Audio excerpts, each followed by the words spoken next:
আসসালামু আলাইকুম ভিউয়ার্স, আমি মাহফুজ হোসেন। আজকের থাম্বনেল দেখে নিশ্চয়ই বুঝে গেছেন আমরা কোন ডিজাইনটি করব।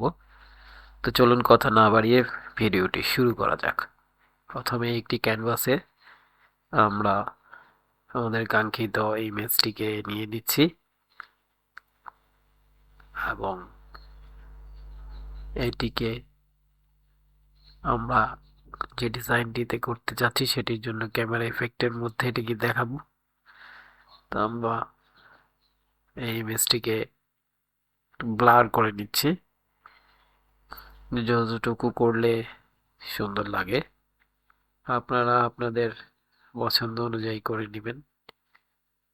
আমি এতটুকু করলাম।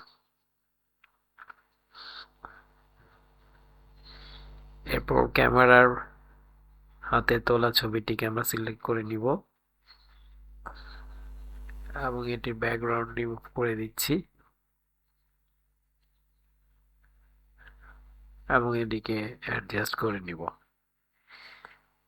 আমরা যে ব্যাকগ্রাউন্ডে ছবিটি নিয়েছিলাম সেই ছবিটিকে আমরা এই অংশে সেট করব। এর জন্য আবার ছবিটি সিলেক্ট করে নিলাম।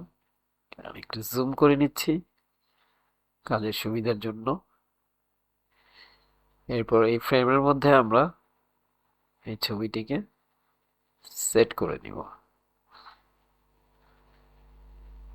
এই ফ্রেমের সাইজ অনুযায়ী এই ছবিটিকে আমরা অ্যাডজাস্ট করে নিচ্ছি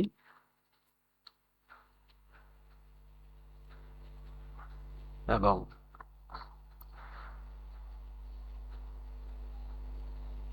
এটি সব দিক ঠিক আছে কিনা একটু চেক করে নিচ্ছি। সামান্য একটু রোটেট করে দেখছি, না এখনই ঠিক লাগছে। তো এটিকে গ্রুপ করে নিব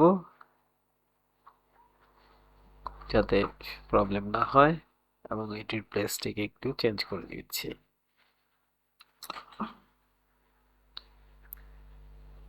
এক পাশে বসিয়ে দিচ্ছি যাতে করে দেখতে সুন্দর লাগে। যতটুকু প্রয়োজন মতো আপনারা সেট করে নেবেন। দেন আর একটু বড় করে দিচ্ছি। তো এভাবে খুব সহজে আপনারা এই ইফেক্টটি তৈরি করতে পারবেন। আর এটার মধ্যে একটি টেক্সট দিব আমরা। বাংলা টেক্সট নিয়ে নিলাম।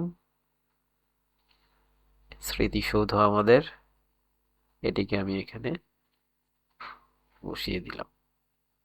তো দেন দেখতেই পাচ্ছেন ডিজাইনটি দেখতে এরকম লাগবে। আশা করি সবাই ভালো থাকবেন, সুস্থ থাকবেন। ধন্যবাদ।